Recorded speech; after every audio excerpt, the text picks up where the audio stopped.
This is what it looked like on Downing Street this morning. Don't cut PIP! Tax the rich! And this is what it looked and sounded like outside.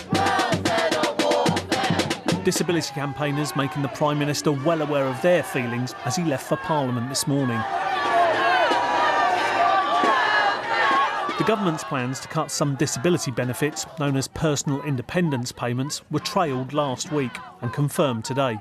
I think the proposals to change the eligibility to PIP are going to be catastrophic for disabled people. I think thousands, if not millions, of disabled people are going to be pushed further into hardship or poverty. I think the effect on people's lives is...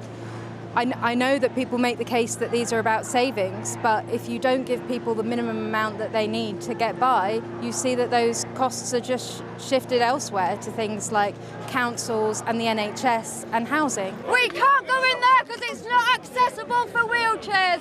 We're marching down to meet the housing movement.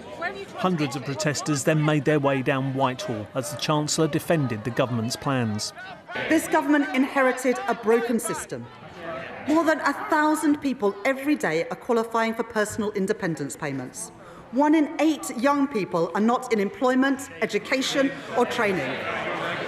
If we do nothing, we are writing off an entire generation.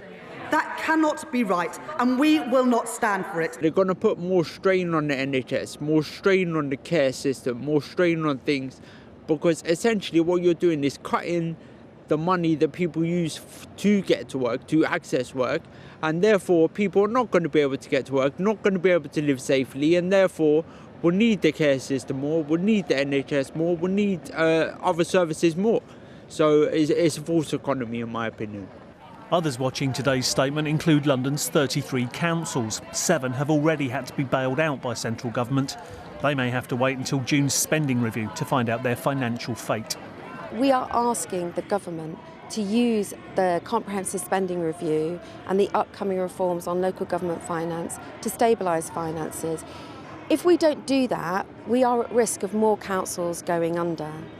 And that undermines economic confidence, and that also costs us all more in the long run, and no one wants to see that happen. A warning then for the Chancellor, already aware of the impact her cuts are having on thousands in the capital.